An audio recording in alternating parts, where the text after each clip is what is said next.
emerging from the Earth's core, seeping through the crust of the Earth and contaminating the world.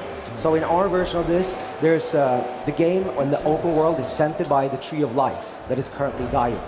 And you have the choice to try to heal it or not. Otherwise, the game will end with the world dying anyways. But you might want to play like that. Okay, we'll see the customization of the character right now. You can do whatever you want with this. Holy moly! My goodness! It's an RPG, right? You saw the stats on the right-hand side. So as you change your genetic structure, it also affects the stats. So you want to play as a big character, you get more health, you're more resilient, but maybe a little bit slower. If you really want to be small, fast, and agile, yeah, that will also affect your stats. Okay, so how long is the gameplay planned for? It's a tricky question. It's an open world game. So let me give like the political answer of at least 10 hours. Okay. But it's probably going to be longer. So, is there like a main boss in the game? I'm sure it is, and he's big and mutated and has like 8 arms and so on. Yeah, I mean, the main bosses, if you will, you want to call them like that, is at the end of each of the 5 routes, emerging, stretching out of the world from the Tree of Life. There's this big creature gnawing at that root. I see some influence from comic books, like with the raw, right? It's very comic book-like. It's just, again, we're showing you the free flow here. So you see the we're just using the face buttons. So in a normal, like, third-person shooter, you're usually using the trigger and you're aiming.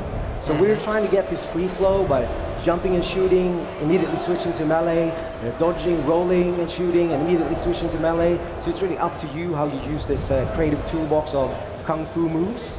And obviously, as you progress through the game, you will be able to learn more moves, both by, getting level up points and assign them then and unlocking moves, but also you will meet the kung fu masters out in the world. I'm really curious about your main character. Like, who is this? Like, I am just so curious. Like, how can you tell us a little bit more about our, protagonist? Without revealing too much. So, at the beginning of the game, you don't really know anything about who you are. And okay. I kind of like that. So it's a self-discovery. Yeah, and there's a couple of things that will play into your personal end game, because that's what we want to try to do. And it's not like we have 3 cutscenes and you get the red or blue one, but we're going to try to do a personalized ending. But I want to go back to your question. So, in this world, there's only one meat eater. And you saw that big bad wolf in the beginning. He's the single meat eater in the game.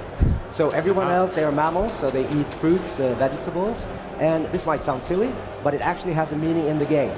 So this wolf, he will be a reoccurring character in the game. You will meet him several times. And at the end, you will also start finding out who you are and why you are here, and also a little bit about your background, where you came from. Okay, so that's and I can't mention more. No spoilers. This is just my job. I gotta ask you questions, and the people in the chat want to know. And there's another component to that. We have a storyteller. So the only speaking character in the game is the storyteller. And all of the other ones, they are mutated animals, so they speak mumbo jumbo, and he interprets what they are saying. Mutant jumbo. All right, that's actually awesome. Wait, what is that? What is he like? Is he like? Whoa. Yeah, he's shooting electrical bullets there, and you will see the effect of that there when they're shaking their teeth. And this big guy is actually quite dangerous. So when you see oil in our game, it's always dangerous. So this guy is actually going to try to grab you and drown you in that oil over there. So you better be careful.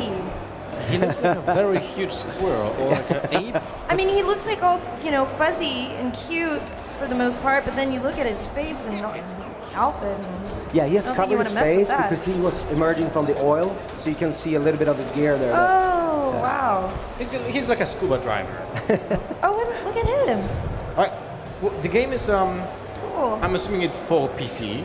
But also probably some consoles? It's primarily on console, so PS4, Xbox One, and also on PC, yes. All right, awesome. What's the plan for the release date? Next year. Wow. Okay. So very soon. How far are you in development of the game? Yeah, I mean, we're in a pretty good state. We will end with a little bit of a glimpse of the open world, because this is mainly showing parts of the demo that is playable here at Gamescom. So we are quite far, I would say. But there's always, in game development, a lot of things we want to do. Sure. So we just have to gauge like how much of the crazy ideas we have, we actually put in the game. And by crazy ideas, you will see at the end a little bit about what I mean by that. Because a lot of people they're actually agreeing with us when we say the game is weird in a good way. I like the style. It's like I a love the comic style. book, a moving comic book, basically, right? The graphics are complementing that as well, so that's really cool to see. When it comes to the main character, right? Pow. I see. Sorry. Wow, I mean, when a I game see made that, for you. Anytime I see pow, I have to just pow. I mean, that's cool. I like the comic book little sequences popping out the bubbles. It's really cool. So what I wanted to ask is, the main character has a sword, right? Is it like his personal, weapon, or can you change that? You have different weapons. Yeah, it's funny that you asked that right now, because when you enter that door, you will see a little bit of our crafting. And for the demo, we actually ask you to use a crafting bench, but in the real game, you can craft at any point. So you start out with this sword, but you can create, and we will see an example of this, really a creative way of customizing any melee weapon. So two-handed, two single-handed, So you will cool. read. And you can put a lot of stuff on this. And one thing you can do is put modules onto these weapons that will give them like frost powers or biocontaminated powers that if you hit an enemy with that, he will start to barf. That's really awesome. Like, everyone loves customization option, right? Yeah. So this is like... So same thing goes for the range. What he just did there is like a body that dictates if it is a shotgun type of gun or assault rifle type of gun. You can also dual wield, one two-handed, and obviously he wears the stuff that you just crafted. And then again, when you go out into combat, you're free to mix and match those. So here's actually as an example of that module. So he's picking up a frost module here. And this example, you see it's actually mounted to the gun. But you can at any point choose to mount it on a melee weapon instead. You can craft these, you can craft bigger ones. So it's a tactical choice in addition to your creative toolbox for combat and engaging enemies.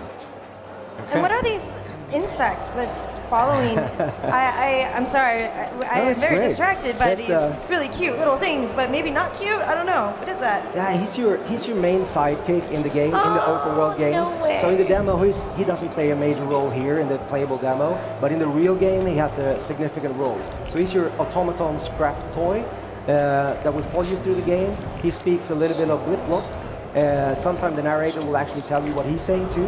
And as you find cool places in the world, he might start to tell you about them and to give quests in relation to where you are in the world.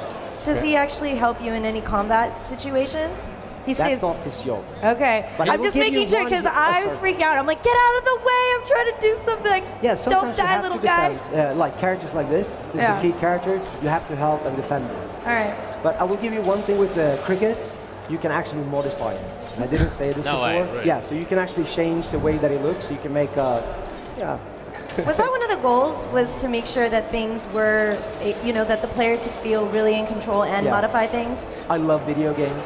But I think like when I want a linear story, I love going to the movies. But video games really want to go back and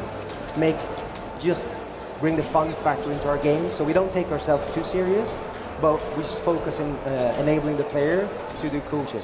Well, that's actually pretty cool. I mean, when I'm playing an RPG, I'm spending like an hour or 2 hours on creating my character, right? 100%. And this game is basically like, you know what? We love that as well, and we're gonna just make an entire game about that. It's pretty cool because you can switch around like whatever you want during the game, right? Yeah. The customization options are crazy. I like that. Or the weapons. I mean, I'm assuming you have hundreds of combinations. I think we did a math calc on the ranged weapon combination. It's about 500,000. Oh my god. What? And are you going to be adding more? Or is this just something... I think 500,000 is enough. If they all make Yeah, I would sense, say I leave it so. to the player. Oh, here's a good thing. You see that's glitter grass. Okay. And these small critters called nonos, they're hiding in glitter grass that you find in the open world. And they are essentially for healing the roots of the tree of life. So you can actually then affect your personal ending by healing the tree of life. Here's an example that this old guy gives you on how it will work on his miniature pensai plant. But it's for the huge tree in the open world. So if you lead nonos to heal the root, then your chance of world survivor, a percentage score, actually increases. And at the end of the game, we will roll that. So if you have 30%, you have a third of a chance to get that ending. But you can heal it up to 100%, and then you're sure you're going to get that world survival ending. So or if you want to play as bad, you don't have to do it. Then you will have the really bad ending. So you're crafting your own destiny, basically. That's a with good this way of character. saying it. Maybe I'll use that. Yes. Trademark that quick. Yeah, so here we are actually seeing like coming towards the end of the playable demo, so it's about 25 minutes in, and I would say that this marks the start of the actual game. So we're opening it up, 4x4 kilometer open world for you to discover.